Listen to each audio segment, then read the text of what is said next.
Hello dear NEET students, welcome to our channel Dream Doctor. So students, आज हम एक छोटे से टॉपिक की बात करने जा रहे हैं जिसका नाम है बच्चों क्या मॉलिक्यूलर ऑर्बिटल थ्योरी। तो बच्चों molecular orbital theory is given by Hund and Mulliken. तो बच्चों जो मॉलिक्यूलर ऑर्बिटल थ्योरी है वो हुंड और मुलिकन साइंटिस्ट ने दी थी। तो बच्चों आप जैसे जानते हैं इस थ्योरी में जो पहला वर्ड आ रहा है वो आ रहा है मॉलिक्यूलर। तो बच्चों इसको अपन डिफाइन करेंगे कि मॉलिक्यूल होते बनते कैसे हैं या होते क्या हैं। तो वो बच्चों जो मॉलिक्यूल होते हैं वो दो या दो से अधिक एटम के कॉम्बिनेशन से बनते हैं। तो लेट सपोज बच्चों एक एटम है तो बच्चों दोनों को मिला देंगे तो एक एक अपन को जो नया चीज़ मिलेगा वो होगा बच्चों क्या मॉलिक्यूल।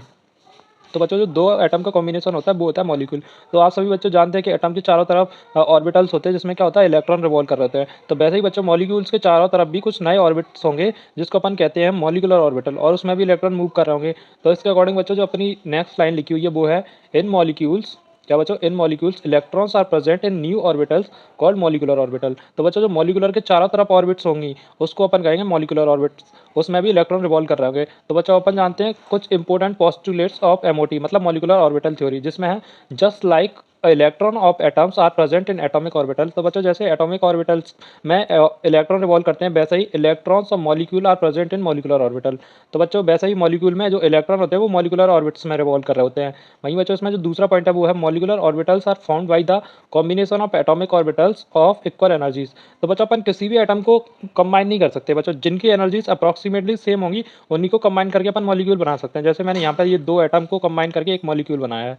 वहीं बच्चों जो तीसरा पॉइंट है वो है shape of molecular orbital depend on the combining atomic orbital. तो बच्चों जो मॉलिक्यूलर ऑर्बिट है उसका जो शेप होगा वो एटॉमिक ऑर्बिटल के कंबाइनिंग होने पे पता लगेगा। कि जस्ट लाइक बच्चों आपको पता है जो एस ऑर्बिटल होते हैं वो स्फेरिकल होते हैं। तो बच्चों अपन स्फेरिकल स्फेरिकल ऑर्बिट्स को एटॉमिक ऑर्बिटल्स को कंबाइन करेंगे तो बच्चों जो अपना मॉलिक्यूल होगा वो भी स्फेरिकल होगा। जैसे बच्चों पी क्या होता है डबल शेप होता है, डी डबल डबल शेप होता है। तो बच्चों जैसे ऑर्बिटल्स को अपन कंबाइन करेंगे वैसे ही मॉलिक्यूल के ऑर्बिटल्स का शेप होगा। भाई बच्चों जो चौथा पॉइंट है वो है the number of molecular orbital formed by the equal number of combining atom. तो बच्चों जितने मॉलिक्यूलर ऑर्बिटल बनने होंगे अपन को उतने ही एटॉमिक ऑर्बिटल कंबाइन करने पड़ेंगे। जिसमें बच्चों हाफ क्या होंगे बॉन्डिंग मॉलिक्यूलर ऑर्बिटल शो कर रहे होंगे जिसकी एनर्जी क्या होती है लो होती है। वहीं बच्चों जो हाफ होंगे वो anti bonding molecular orbital show कर रहे होंगे जिसकी एनर्जी हाई होती है।